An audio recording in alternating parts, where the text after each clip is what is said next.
Welcome to Cooking with Gerald. On today's episode, I'll be making homemade gravy. If this is your first time visiting my channel, welcome. And for those of you that are returning, I'd like to thank you for coming back and also for supporting. Before we get started, if you would for me, please go ahead and give this video a thumbs up. If you like the content that you're watching, please go ahead and subscribe to the channel. Let's take it a step further. If you want to be notified each time I do upload a new video, go ahead and click that notification bell on the top right hand corner of the screen. Now on to the video. Hey guys, welcome back to my kitchen today. I'm going to show you how to make gravy. And this also is another video on leftovers. Yesterday I fried some chicken, so I had a couple pieces left over. So this is what I'm doing to the chicken that's left over to do as a leftover. So you're gonna need your chicken, onion, which we're about to add in there. Turn my stove down some.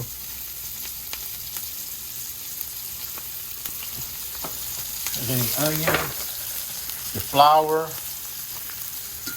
your water or chicken broth, black pepper, seasoning. I have some bouillon. Also, as you can see, I forgot to show you guys, there's bits in here, as you can see down there, from when I fried the chicken, which is great to have because all that right there is flavor. All of it is flavor.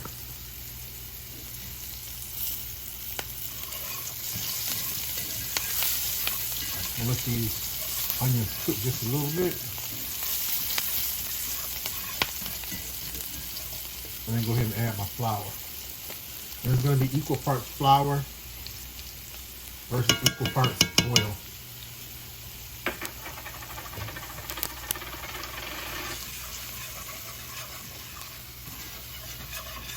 And you want to cook this for about 2 or 3 minutes to cook all the rawness of the flour out of there. And normally, if you didn't have the bits in here, which is pretty much making the flour right here turning brown, then normally what you would do is you would cook this until it goes from white to being whatever version of brown you want.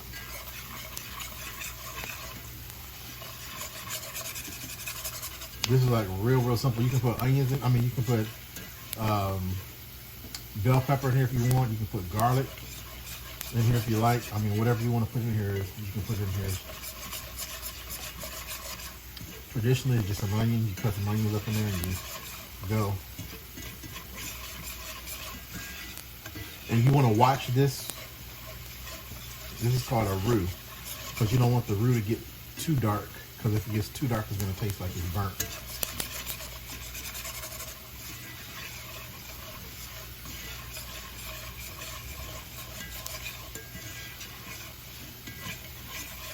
All right, so I think that's going to be enough time.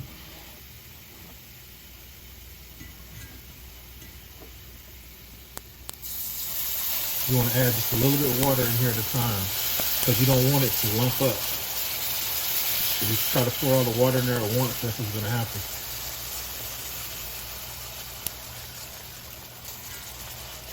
All right, so now you can see it's kind of thick. See all those bits and the onion pieces in there? All right, so that's a couple cups of water. And this is going to be based on how thick you want your gravy.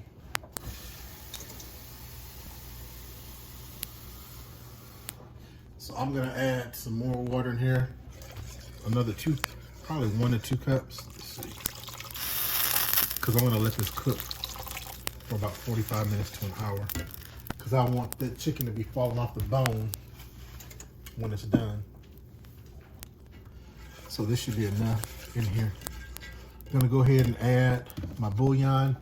That was 3 cups of water. So with this bouillon, it's a teaspoon for every cup.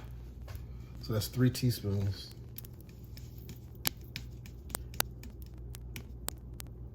This is a 2 teaspoon measuring spoon.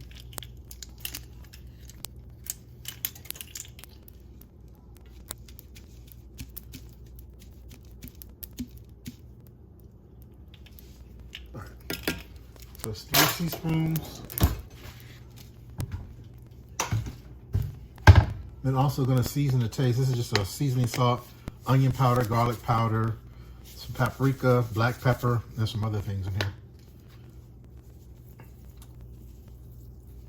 Put about 2 teaspoons of that in there. It doesn't have a lot of salt in it, so I don't have to worry about that. And then also pepper to taste.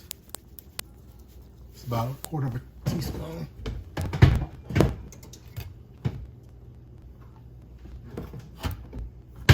All right, so I'm gonna go ahead and stir this up and let it come to a boil. I wanna go ahead and taste it too.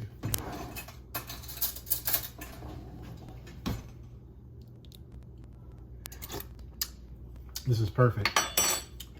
I mean, it's perfect. And the reason it's perfect is because this is the liquid is gonna evaporate once the gravy starts cooking down.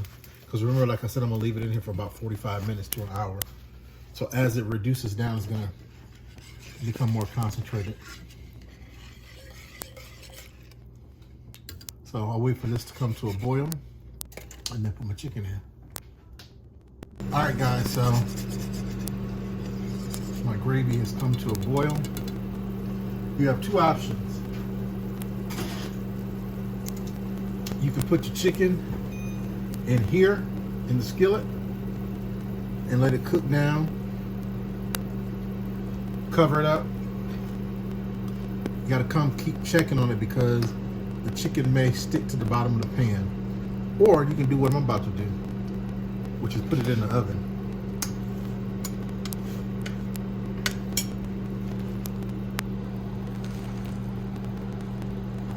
So I have my chicken pieces. I put it in my, what do you call that, in my casserole dish that I'm gonna bake it in. And then just pour the gravy right on in over on top of it.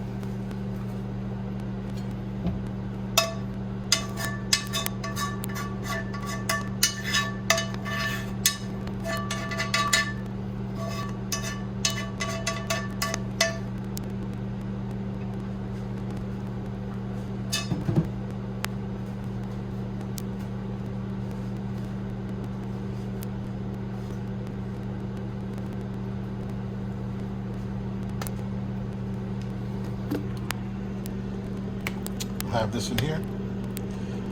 I'm going to cover this with foil and put it in the oven.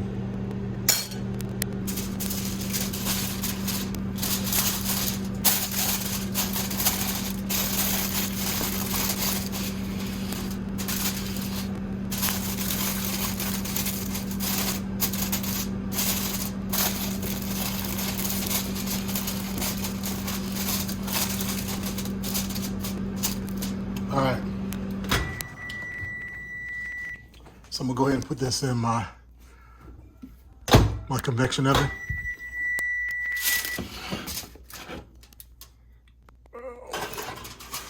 So this is a microwave and it's also an oven. All right, so this has been preheating. I'm gonna go ahead and put this on for about 40 minutes and I'll come back and check it. All right, guys, it's been 45 minutes. Check this out.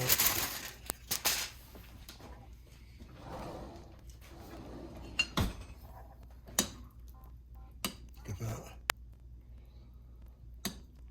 See how that gravy is thickened up. And by the way, I guess I just continue to shoot this because of the fact that I'm just making some smothered chicken, which I guess this could be considered smothered chicken. But if you weren't smothering any chicken or anything, the way that I made the gravy before I put this into the oven is pretty much it. That's all you would have to do. But I'm gonna go ahead and cook this for about a good 30 to 40 more minutes because I want it to be falling off of the bone.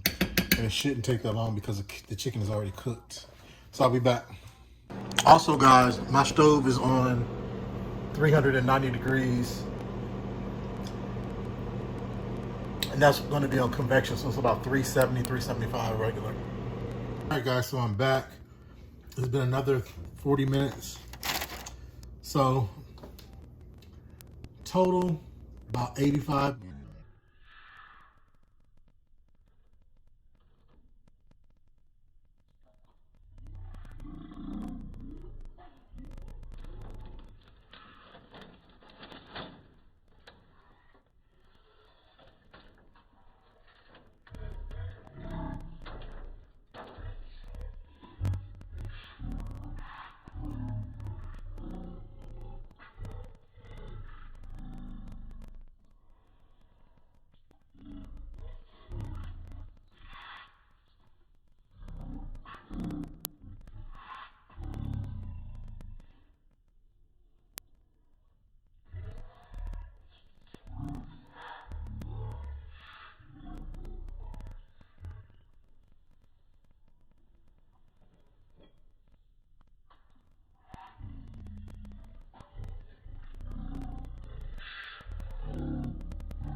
Also, for those last 40 minutes, I bumped the temperature up to 400. What I recommend doing is the 400 the whole entire time. So I'm going to go ahead and plate this up and I'll be back. All right, guys, so there you have it. Here is my gravy. And here is my smothered chicken. All right, so as you can see, look how thick my... And this is my gravy. Look how nice and thick it is. You can thin this out some if you like. I really hope that you enjoyed this episode. If you did, please go ahead and give this video a thumbs up. Go ahead and subscribe to my channel. Click the notification bell at the top right-hand corner of the screen to be notified each time I upload a new video. And don't forget to leave a comment below.